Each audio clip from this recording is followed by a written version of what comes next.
Adil Katarino, Bacuramin Kak Saruga, Basengat Kak Jubata, harus.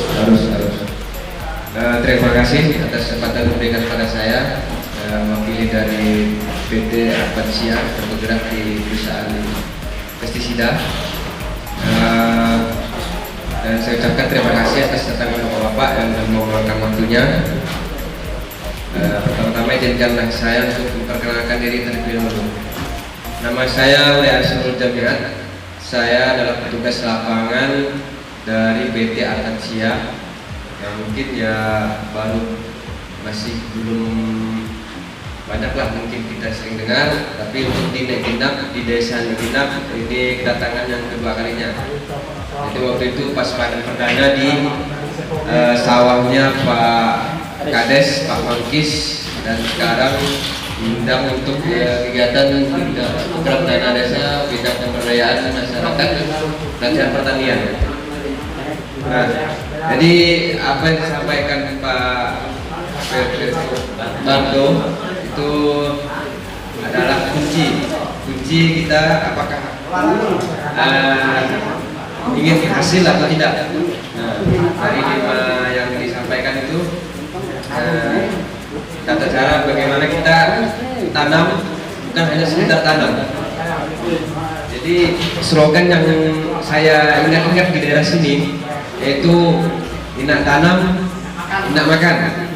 Nah, tadi Pak Sutris sudah ngomong mau ditambah katanya, inak tanam, inak dijual tanahnya, jangan dijual tanahnya.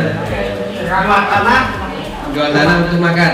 Beli baras. Tapi jual tanah untuk majikan baras. Nah, jadi kalau saya singkat berarti inak tanam, inak makan, inak tanam, inak apa duit, ya kan? Jadi yang awalnya kita tanam itu untuk makan, sekarang tanam untuk hasil.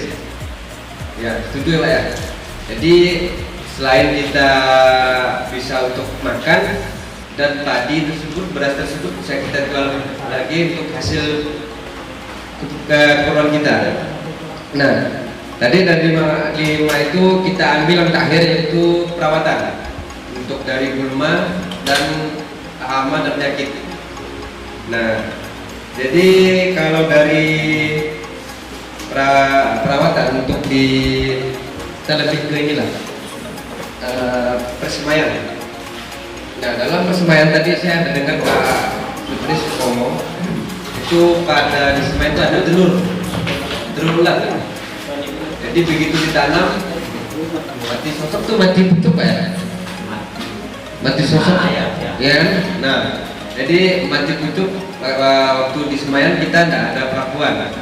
Jadi setelah itu pindah ke lahan, pindah ke sawah, lalu tiba-tiba banyak yang mati sosok, mati pucuk. Karena di pas waktu di persemaian itu telur yang ulat itu udah ada gitu kan.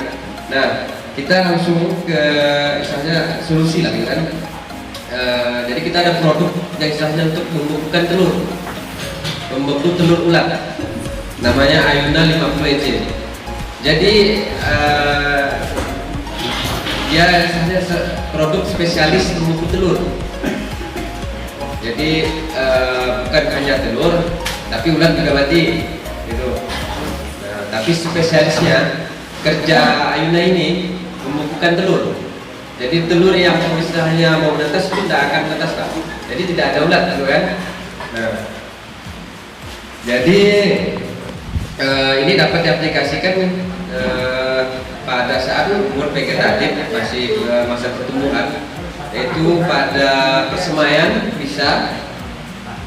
Terus pada saat umur 21 hari dan pada saat umur 30 hari. Dan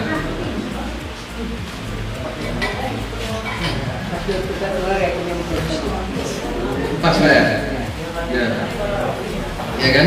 Nah, jadi untuk dosis Ayuna ini sendiri itu sekitar 15 sampai 20 mili. 15 mili sampai 20 mili per liter air per tangki. 15 sampai 20 mili per liter tangki untuk Ayuna ini. Jadi ini dapat dicampur Pak, dapat dicampur. Jadi waktu itu kita kan bukan. Nah waktu itu kita akan mengenalkan apronil itu kan. Nah ini dapat dicampur dengan apronil. Jadi apronil untuk ulatnya, ayuna untuk kuku telur. Jadi kalau udah telur sama ulatnya udah habis, otomatis padi aman kan. Nah kalau kita misalnya hanya ulatnya tok, telurnya tidak kita kendalikan, nanti telurnya bisa netas lagi, ya kan? Jadi kita ada namanya pembuku telur namanya ayuna. Jadi dapat dicampur dengan insektisida ulat yang lainnya. Kalau kita bisa campur sama apronil yang ada di produk kita juga. Nah, untuk di ulat apa ya? Jadi kita tidak, kalau dibicarakan itu produk kita banyak. Jadi dari kita itu untuk di Leginap nanti ayuna apronil, udah, nah gitu. Ayuna apronil, ulatnya gitu kan. Nah untuk penyakitnya, tadi kan pada saat pemupukan itu harus diimbangi dengan penyemprotan. Jadi sebelum atau sesudah pupuk itu misalnya pupuk dulu. Nah, 2 hari setelah pupuk semprot untuk pencegahannya. Nah, karena pencegahan lebih efektif, lebih efisien, lebih hemat ketimbang kita udah terserang. Dan kalau misalnya kita terserang itu pakai 50-an mili, nah ini satu tangki hanya sekitar 15 sampai 20 mili. Jadi udah irit. Jadi kita tekankan lebih baik pencegahan. Nah, di belakang brosur yang Bapak megang itu ada tabel. Brosur itu Pak, ada tabel. Nah itu tabel umur nyemprot. Nah itu boleh digunakan. Jadi saat umur ini kita boleh nyemprot nih. Nah, itu. Jadi sebelum terjadi serangan kita udah antisipasi dulu. Kalaupun ada serangan, masih ada serangan itu tidak sebanyak kalau kita tidak antisipasi itu ya Pak Berto ya. Nah, gitu. Apa Pak siapa Pak?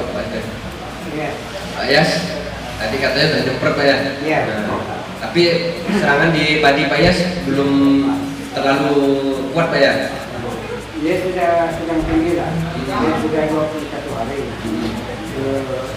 Yang 15 hari paru kasih pupuk dulu, lalu saya kasih pupuk, lalu saya semprot. Baru yang 11 hari saya masa nyemprot dulu. Rencana besok saya mau pupuk. Nah, berarti sebenarnya anunya petani di desa Leginap udah bisa, cuma belum tersebar luas ya, dulu ya. Beberapa petani udah menerapkan dari kunci tadi, tinggal Pak Yas lagi kalau bisa dibagi Pak Yas ya, karena berhasil teman, berhasil kita juga Pak Yas.